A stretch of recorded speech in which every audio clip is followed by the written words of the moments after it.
श्री स्वामी समर्थ। माझ्या व्हिडिओमध्ये तुमचं सगळ्यांचं मनापासून स्वागत। तर 31 मार्चला 31 मार्च 2025 ला स्वामी प्रकट दिन आहे। तर कोणाला पारायण करायचं असेल तर करू शकता। कसं करायचं ते सांगते, पूर्ण व्हिडिओ बघा। 11 मार्चला तुम्ही सुरुवात करू शकता आणि 31 तारखेपर्यंत म्हणजे 21 दिवस तुमचे 21 पारायण होतील। 21 पारायण म्हणजे रोज पूर्ण अध्याय जो स्वामी चरित्र सारामृत जो अध्याय आहे, ग्रंथ आहे, त्यातले 21 अध्याय रोज संपूर्ण 21 अध्याय एका दिवशीच पूर्ण पठण करायचे। म्हणजेच एका दिवशी एक पारायण। 11 मार्चला तुम्ही जर सुरुवात केली तर 31 मार्च पर्यंत 21 दिवस होतात, म्हणजे तुमचे 21 पारायण पूर्ण होतील। आणि लेडीजनी समजा महिलांनी मासिक धर्म वगैरे असतील तर मग त्यामध्ये तुम्हाला मग नाही करता येणार। आणि जर तुमचं 11 मार्च नंतर लगेच जर तुमचं ते होऊन गेलं मासिक धर्म वगैरे, किती समजा 20-22 पर्यंत जरी होऊन गेलं तरी शेवटचे म्हणजे 7 दिवस जरी राहिले तरी पण तुम्ही करू शकता, किंवा 11 दिवस जरी राहिले तुमच्या हातामध्ये करण्यासाठी तरी तुम्ही पारायण करू शकता। पण मासिक धर्माचे 5-6 दिवस जाऊन द्यायचे आणि नंतर मग सुरुवात करायची। पण स्वामी चरित्र सारामृत या ग्रंथामधील तुम्हाला 21 अध्याय रोजचे पठण करायचे आहेत, तेव्हाच ते पारायण होतं पूर्ण। आणि असं नाही की तुम्ही 3-3 अध्याय ते नित्यसेवामध्ये करतात, तसं तुम्हाला 21 अध्यायच पठण करायचे आहेत, त्यालाच पारायण म्हणतात। आणि पारायण कसं करायचं तर ज्या दिवशी तुम्हाला सुरुवात करायची आहे त्या दिवशी स्वामी समर्थ महाराजांच्या मंदिरात जायचं किंवा मठात जायचं। मठ नसेल जवळ आसपास केंद्र असेल, केंद्रात गेलं तरी चालेल, तिथे जायचं। नारळ आणि खडी साखर घेऊन जायचं। महाराजांना विनंती करायची की मी तुमचं पारायण करणार आहे, आता किती दिवस आहेत तुमच्या हातात त्याच्यानुसार तुम्ही बोलू शकता। 11 दिवस, 21 दिवस, कोणी 7 दिवस पण करतं, तुमच्या इच्छेनुसार तुम्ही करू शकता। तिथे विनंती करायची महाराजांना, मी पारायण करणार आहे, ते पारायण तुम्ही करून घ्या निर्विघ्नपणे। माझं पारायण तुम्हीच करून घ्या माझ्याकडनं, अशी महाराजांना विनंती करायची। घरी आल्यावर तुम्ही पूजा मांडू शकता, सेपरेट मांडू शकता। नसेल मांडायची तर तुम्ही मंदिरामध्ये स्वामी समर्थ महाराजांची मूर्ती असेल किंवा फोटो असेल तर पूजा करायची।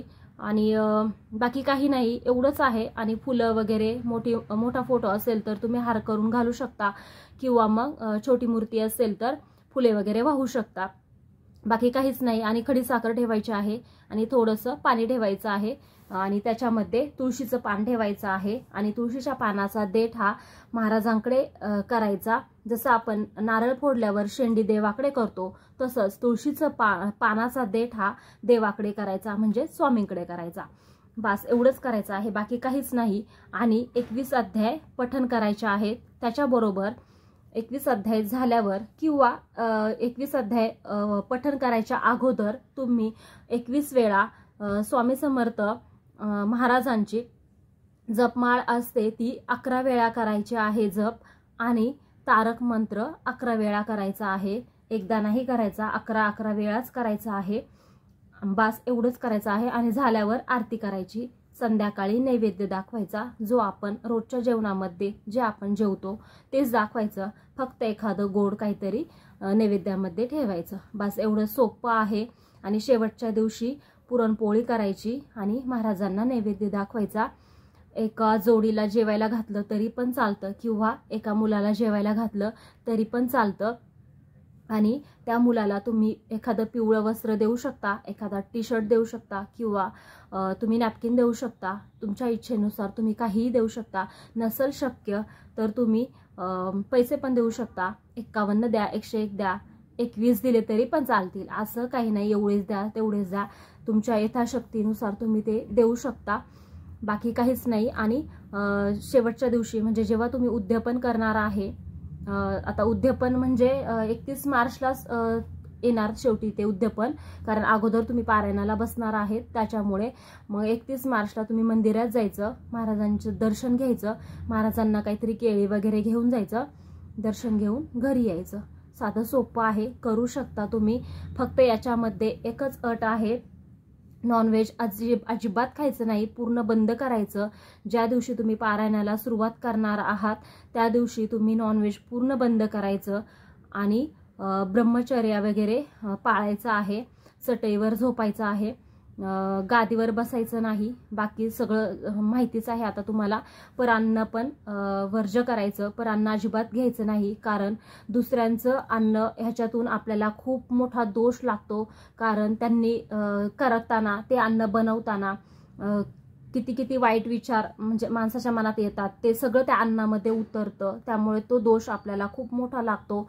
त्यामुळे परान्न वर्ज्य करायचं आहे आणि बाहेरचं पण काहीच खायचं नाही, हॉटेलमधलं बाकी काहीच खायचं नाही. परान्न पण वर्ज्य, बाकी जे तुम्ही घरात बनवता ते. आणि अजून एक गोष्ट, उपवास करायचा नाही अजिबात.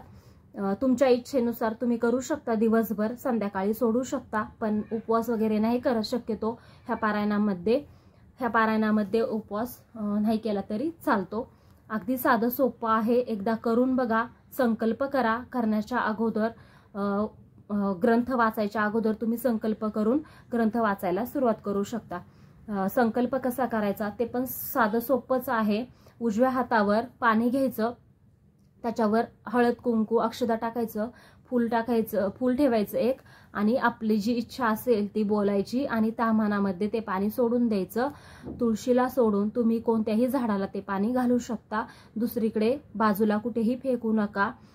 कोणत्याही झाडाला तुम्ही ते पाणी घालू शकता. असा संकल्प करायचा. अगदी साधं सोपं आहे. काही सागर संगीत सुद्धा करायचं नाही. तुमच्या इच्छेनुसार तुम्ही करू शकता. रांगोळी वगैरे सेपरेट जर पूजा मांडली तर रांगोळी वगैरे काढू शकता. आणि साधं सोपं आहे, एकदा करून बघा, खूप अनुभव येतो.